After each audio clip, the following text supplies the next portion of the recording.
Okay, we're live, and it is In the Hot Box, episode 8. And today I'm a bit frustrated because I just literally shit away an hour of work. Why?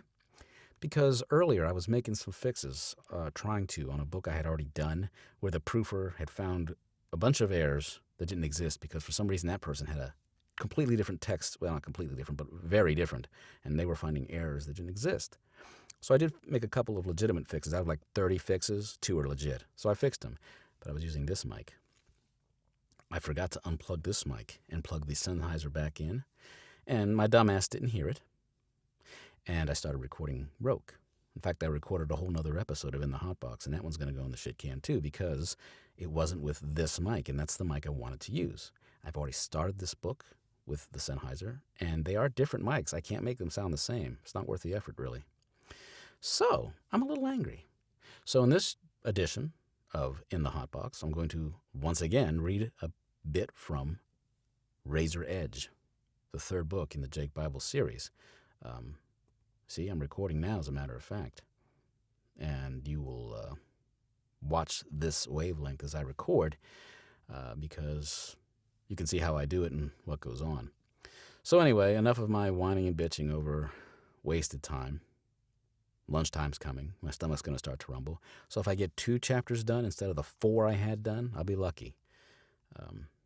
So needless to say, very frustrating. And I blame myself because I think I'm good at hearing things and catching mistakes. And the fact that I didn't catch that the 49 was recording, not the Sennheiser, makes me feel like an idiot.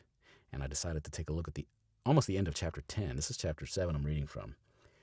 And I looked at and I analyzed the sound wave for its signal strength, its RMS strength, and it was really low. I'm like, why is it so low? I checked the setup on my, I can show it to you here, on this thing. This is the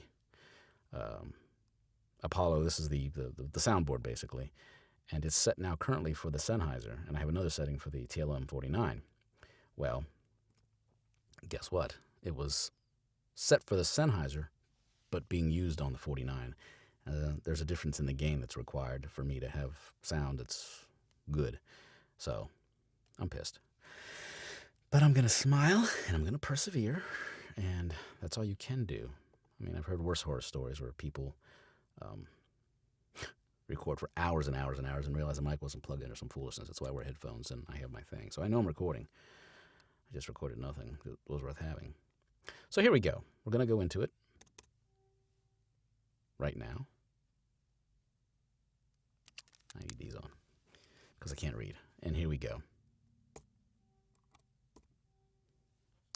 Yes, thank you.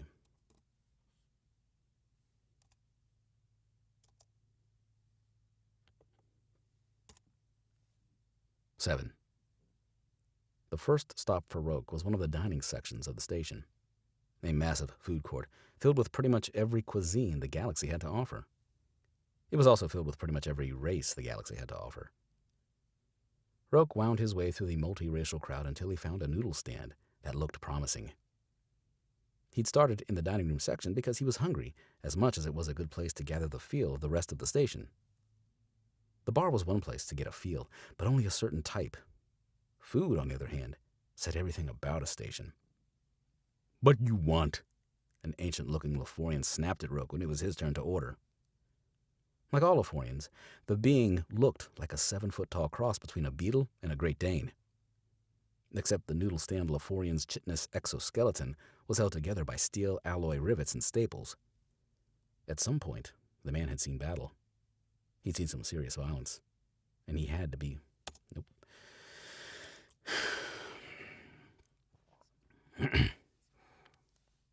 He'd seen some serious violence and had to be stitched together piece by piece. "You gonna stare or order, dipshit?" the Leforian snarled. Most Leforians are... Boo-boo. Most Leforians are as... my God, I want to say are as, and there's no as. Most Leforians are polite as all the hells, Roak said. Refreshing to meet one that doesn't give a shit. "No chatter, only order," the Leforian said. "What you want, dipshit?" Large bowl of Teglian spice noodles, and a can of Shap beer. Sounds like I said Shap beer. Shap beer. Shap beer. Large bowl of Teglian spice noodles, and a can of Shap beer. Meeting. Screwed up again. Thank God for punch and roll. Magnum size, Roak ordered. Number 82, the Laforian said, handing Roak a plastic glass chip with the number etched into it. Pay now, in case you die before your order is ready. I don't eat costs of dipshits. I'll be fine, but it's your stand. Your rules, Roak said, and paid the Laforian for the noodles and the beer. I'll wait over here. I'll keep not caring, dipshit, the Laforian said. Next. Roak looked about for a table or empty stool, but the food court was more packed than the bar had been. So Roak took his order chip. Not shit, chip. Chits and chips. Why does it do that? See, that happens. It happened in the last recording. It happened in this one, too. It starts recording right in the middle of previous stuff. Annoying. And it did it again. One more time. Don't do it again. I'll just delete the whole freaking thing. Not the chapter, the line. So, Roak took his ordered chip and began weaving his way to the closest trash incinerator cans. There was a good amount of space around those where he could stand without getting elbowed or nudged. Personal space was important on a station like RAZER, where the wrong bump to the ribs could mean pistols drawn. I think I may have a breakthrough, Hessa said over the comm. Yeah? Roak replied, as he dodged a plate of half-eaten nuffed ribs that was flung his way. Whoever did the flinging had shit for aim, as the plate scraps hit the side of the incinerator can and bounced to the floor. Roak didn't bother picking it up. What kind of breakthrough? I may have found Hammond's biosignature, Hessa said. It is a long shot, but it could help narrow down his location within the station. Yeah, that would help, Roak said, as he studied the beings that filled the massive food court. This place is an 8 million goddamn zoo. You're a zoo, asshead, a grizzled old servile said.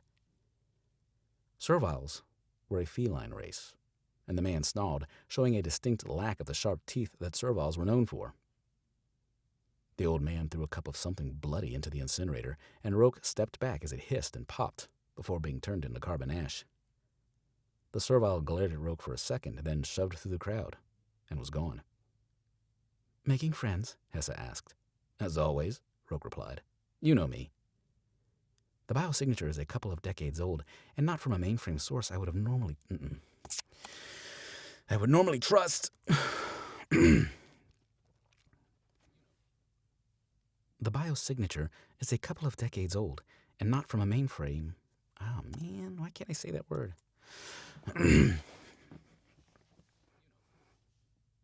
The biosignature is a couple of decades old, and not from a mainframe source I would normally trust. But it was buried so deep behind a mountain of inconsequential data that I have to believe it was hidden on purpose.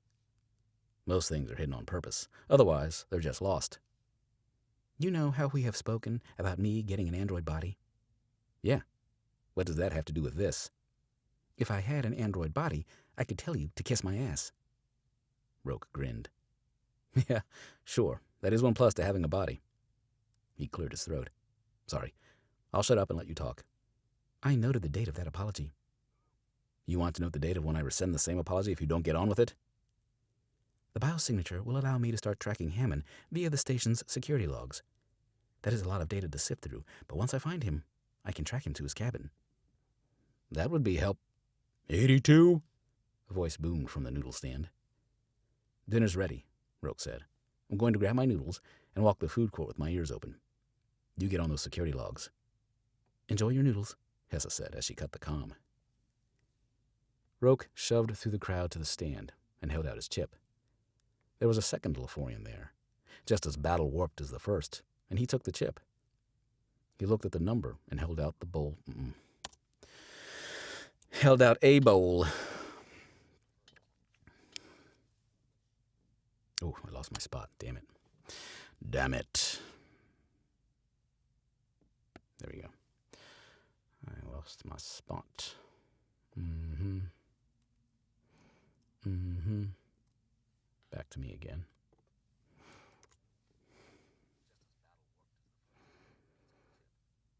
He looked at the number and held out a bowl of noodles, but retracted the offered food before Roak could take it. Do you hear that? It's my chair. My chair's suddenly making noise. Totally ruined it. I don't know what's wrong with this chair. I got this chair because it was perfectly quiet. He looked at the number and held out a bowl of noodles, but retracted the offered food before Roak could take it. 50 chits, the new Laforian said. I already paid that guy, Roak said, hooking a thumb at the first Laforian. You'll want to pay me too, the new Laforian said, and glanced quickly at the bowl of noodles. The glance was hardly subtle. Roak looked from the Laforian to the bowl of noodles, then at the large napkin being held under the bowl.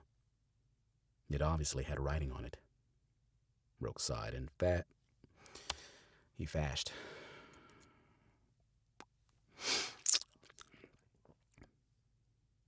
And it did it again. I don't know why it does this with this particular program, but it makes me nuts when it does. Roak sighed and fished out 50 chits. He slapped them onto the stand's counter and held out his hand. The Laforian took the chits, then gave Roak the noodle bowl, with napkin firmly attached to the bottom. Magnum of shaft beer, too, Roak said, as he took the offered bowl, an obvious message. He held up a finger. Charge me extra for the beer, and I crack that exoskeleton like a nut and feed you to the crowd. The Laforian growled deep, then reached back with one of his 4 hands and snagged a beer from the open cooler. Suck it. Roak rolled his eyes and took the beer. And my stomach is... I can't believe I lost all that work. It still pisses me off. Roak rolled his eyes. I'm having a disaster of a time because this is not doing what it's supposed to do. Roak rolled his eyes and took the beer. He spun around and came face to face with quite possibly the largest Irvane he'd ever seen. The woman had to be 8.5 feet tall, with muscles on muscles. She still had that tummy pudge that all Irvanes had. They were a bear-like race that could tear a man limb from limb, but all of them had a bit of a belly no matter what shape they were in. Roak gave that belly a poke with his cold beer.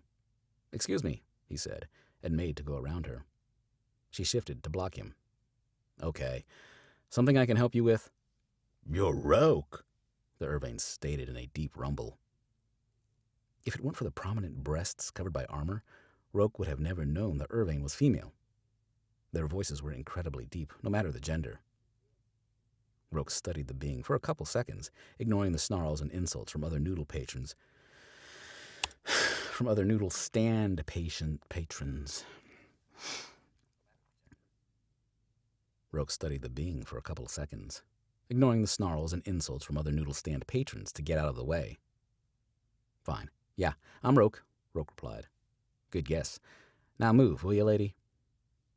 The Irvane's top lip curled up in what Roak hoped was a smile, or smirk. He'd take a smirk. Either way, the lip revealed a tooth so long and sharp that Roak had to keep from flinching at the sight. Stay out of it, the Irvane said. Roak waited, but the massive woman...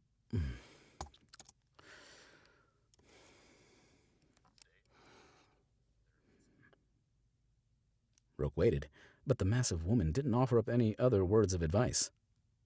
Sure, I'll stay out of it, Roak said, and moved to get past her again. This time, she let him. No plans on never getting in it, whatever it is. Keep it that way, the Irvane said, then disregarded Roak like he was a pile of crap to step around. No more warnings. Got it. No more warnings, Roak replied over his shoulder, as he... Excuse me.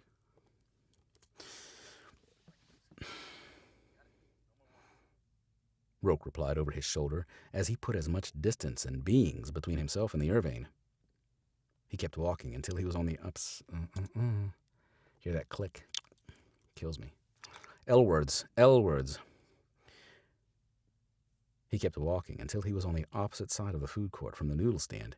Then he tucked the beer can into his belt and snagged the napkin out from under his bowl of noodles. We help you. Make it worthwhile, the message read. Roak stared at the message, blinked a couple of times, turned the napkin over. The other side was blank. Returned to the message, read it again, blinked some more, then shook his head. "Idiots," he muttered as he headed for the closest exit. "Where you go?" a voice asked from his right. "You not read note?" Roak paused, took a deep breath, then looked down at the being that was addressing him. A Maglor. That being,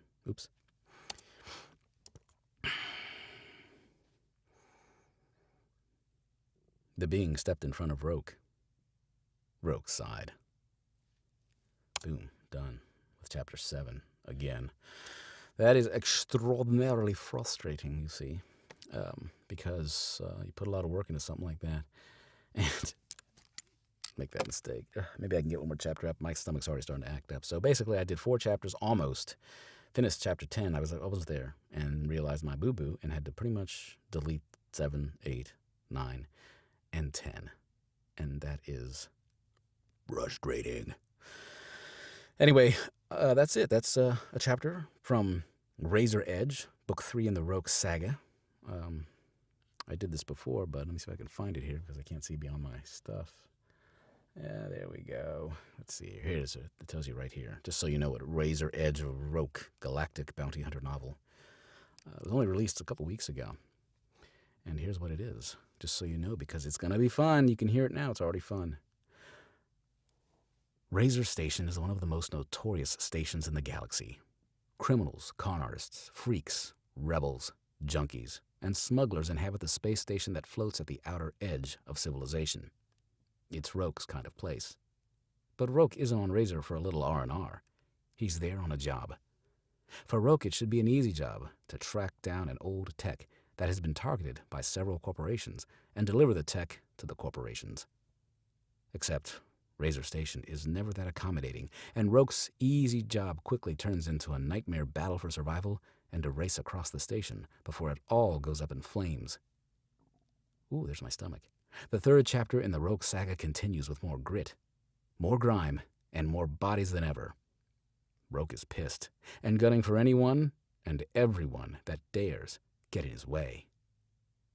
RAZER EDGE. This fall.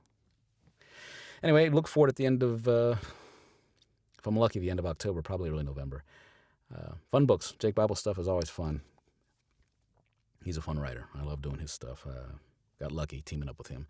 So anyway, that's this week's chapter of In the Hot Box. As you can see, I'm hot. And not hot because of just the heat, because my anger is flowing up inside of me for my own stupid mistake. It is what it is. Time is very precious. I just blew an hour of time, and now I'm hungry. But I still took time out to make this video. And that was a live recording, what you heard. That is a chapter in RAZER EDGE that I will clean up, edit. Can you hear my stomach? I just did. I will clean and edit, and that will be part of the book when it comes out. So that was a real reading. And I don't usually do those, but I thought I would try this week for fun to see, again, the process of what goes on making an audiobook. Ain't easy. And can be frustrating sometimes, especially when you screw it up. But I hope you all have a good weekend and have a good week. And if everything goes well, I'll have another video out for you next weekend. And that's about it. So, from In the Hot Box, see ya.